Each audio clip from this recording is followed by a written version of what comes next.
Kanha reserve tiger के सरही gate buffer zone में अनुभूति कार्यक्रम का द्वितीय चरण संपन्न। बढ़ते वन अपराध और अवैध शिकार रोकने के लिए शासन प्रशासन सतत प्रयासरत है एवं समाज को जागरूक करने के लिए स्कूल कॉलेज के विद्यार्थी सबसे अच्छा माध्यम साबित हो सकते हैं। इसी बात को ध्यान में रखते हुए 14 दिसंबर से शुरू हुए 2 दिवसीय अनुभूति कार्यक्रम में 22 फरवरी को शासकीय हाई स्कूल माजीपुर, माध्यमिक शाला Majipur, Shah high school Khalodi, Shah high school Rajo एवं 23 फरवरी को Eklavya Adarsh Awasiya higher secondary school, model school, शासकीय हायर सेकेंडरी स्कूल सिझोरा से लगभग 400 विद्यार्थी छात्र छात्रा शामिल हुए, जिन्हें विभाग के द्वारा बस से सरही गेट लाया गया, जहां विभागीय वनों से जंगल की सैर कराई गई, जिन्हें मास्टर ट्रेनर सेवानिवृत्त उप संचालक प्रताप सिंह मसराम और उनके सहयोगी लक्ष्मी और सविता द्वारा पर्यावरण से संबंधित वन्य प्राणियों, विभिन्न प्रकार के पक्षियों एवं पेड़ पौधों के अलावा उनकी उपयोगी व महत्वता की जानकारी दी गई। जंगल में स्कूली बच्चों ने लगभग 4 किलोमीटर की पदयात्रा करते हुए जंगल का आनंद लिया, जिनकी उत्तम भोजन व्यवस्था विभाग द्वारा की गई, जिनका स्वास्थ्य परीक्षण बहर से आए हुए डॉक्टर चतुर्वेदी द्वारा किया गया। कार्यक्रम का आयोजन क्षेत्र संचालक Kanha reserve tiger S K Singh के निर्देशन एवं संयुक्त संचालक बफर जोन नरेश यादव के मार्गदर्शन में हुआ। इनके साथ सहायक संचालक सिझोरा बफर जोन सुनील कुमार सिन्हा एवं वन परिक्षेत्र अधिकारी मोहम्मद अबोदुल्ला सहित परिक्षेत्र सिझोरा कान्हा रिजर्व टाइगर का समस्त स्टाफ रहा। हालांकि फील्ड डायरेक्टर एसके सिन्हा ने जानकारी देते हुए बताया कि यह कार्यक्रम दिसंबर से जनवरी में संपन्न होना था, लेकिन कोरोना काल में स्कूलों के बंद हो जाने की वजह से यह अनुभूति कार्यक्रम 24 फरवरी को सरही गेट की कोर क्षेत्र में संपन्न कराया गया। मंडल से असगर जैदी की रिपोर्ट, प्राइम 18 न्यूज। अनुभूति का कार्यक्रम प्रतिवर्ष मध्य प्रदेश शासन वन विभाग की तरफ से माह दिसंबर जनवरी में संपन्न कराया जाता है, जिसमें लगभग 1,20,000 बच्चे भाग लेते हैं। इसी तरीके से इस वर्ष 2021-22 का कार्यक्रम भी हम दिसंबर से शुरू किए हैं। कान्हा टाइगर रिजर्व में यह कार्यक्रम 14 दिसंबर से शुरू हुआ था। 14 दिसंबर से 21 दिसंबर तक कुछ कार्यक्रम थे। उसके पश्चात हम चूँकि पर्यटकों की भीड़ ज़्यादा हो जाती है, इसलिए कार्यक्रम को स्थगित कर देते हैं। दूसरा फेज उसका जनवरी में हमने शेड्यूल किया हुआ था, लेकिन जनवरी में जब कोरोना की कारण स्कूल कॉलेज बंद कर दिए गए थे, तो ये कार्यक्रम स्थगित हो गया था।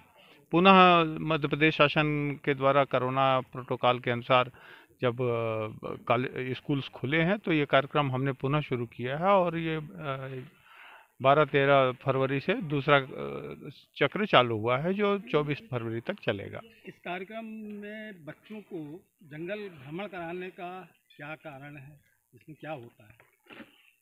मूल रूप से यह कार्यक्रम बच्चों को प्रकृति के पास ले जाने का है। प्रकृति के जो मूल अवयव हैं, जंगल और जंगली जानवर, इनकी महत्ता हमारे जीवन में क्या है और इस सृष्टि की सुरक्षा के लिए जंगल और वन्य प्राणी की आवश्यकता है, इस बात से इनको अवगत कराया जाता है, जिससे हम आगे हमारे आने वाले समय में अपने जो प्राकृतिक संतुलन है उसको बनाए रखें। इस कार्यक्रम में क्या क्या किया जा रहा है? इस कार्यक्रम में हम एक जंगल के संबंध में नेचर ट्रेल पे ले जाते हैं, जंगली पशु पक्षियों की जानकारी देते हैं। इसके साथ ही जंगल से जो हमें पानी मिलता है और हवा मिलती है, इनके बारे में किस तरीके से ये उनको उपलब्ध होती हैं, इसकी जानकारी देते हैं। इसके साथ ही वन्य प्राणियों की क्या आवश्यकता है, अगर टाइगर नहीं रहेगा तो उसका क्या जीवन पे प्रभाव पड़ेगा और हमारे खाद्य श्रृंखला पे क्या विपरीत असर पड़ सकता है, इसके बारे में जानकारी देते हैं। क्या ये बच्चों के माध्यम से समाज में इसका इफेक्ट पड़ेगा? स्पष्ट रूप से बच्चे आगामी हमारे भविष्य हैं। अगर हमारी ये पीढ़ी इस बारे में जानकार होती है प्रकृति संरक्षण के बारे में, तो आगे चल के हम प्रकृति को संरक्षण कर पाएंगे। साथ ही बच्चे एक दूत के रूप में हमारे साथ काम कर रहे हैं। जब ये गाँव। आपका क्या नाम है? मेरा नाम नूतन मरावी है। आप लोगों ने आज जंगल भ्रमण किया, तो क्या देखा और क्या सीखा? जंगल भ्रमण में हम लोग अनेक प्रकार के पेड़ देखे और फिर उनके बारे में जाने, और फिर नदी देखे जिसमें पानी बह रहा था। और पेड़ों के नाम भी जाने। जी। उनसे कौन कौन सी औषधि जी, मिलती है? औषधि, फल, फूल। उनके बारे में जाने। क्या नाम है आपका? मेरा नाम कुमारी कौशल्या ध्रुवे है। मैं कक्षा 9th में पढ़ती हूँ। पेड़ों से हमें क्या फायदे होते हैं? पेड़ों से हमें फल फूल मिलती हैं और ऑक्सीजन, लकड़ी। जैसा कि गांव के लोग गलत तरीके से जंगल जाके और झाड़ को काट देते हैं जी और फिर नए पेड़ नहीं लगाते हैं, तो क्या ये सही है? नहीं। क्या नुकसान है इससे? स्कूलों से बच्चों को लाए, किन किन स्कूलों से किन टीचरों के साथ में लाए हैं, थोड़ा सा आप जानकारी दे दें, अपना परिचय देते हुए।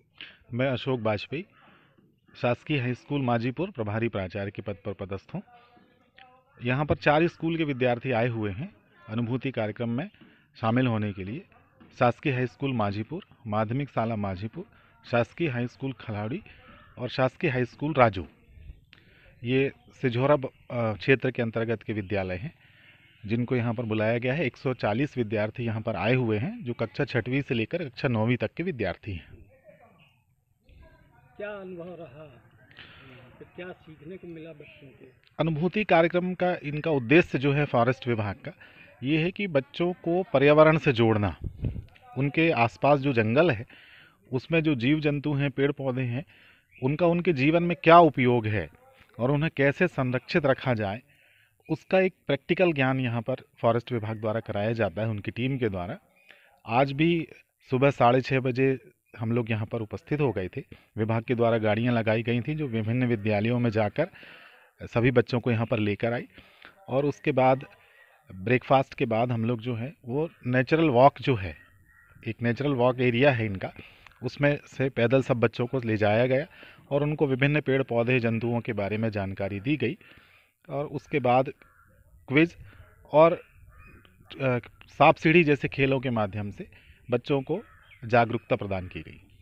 आने वाले समय में इसका समाज पे क्या प्रभाव पड़ेगा? सबसे पहले तो बच्चों को इस बात के लिए जागरूक किया जाता है कि कैसे प्रकृति हमारे लिए आवश्यक है और प्रकृति का उपयोग हम अपने दैनिक जीवन में कैसे करते हैं और उन्हें बचाने के लिए हमें क्या करना चाहिए। इस चीज़ का बच्चों को ज्ञान दिया गया और उनसे ये अपेक्षा की जाती है कि वो इस ज्ञान को समाज में बांटेंगे और खुद भी जागरूक होंगे और समाज को जागरूक करेंगे।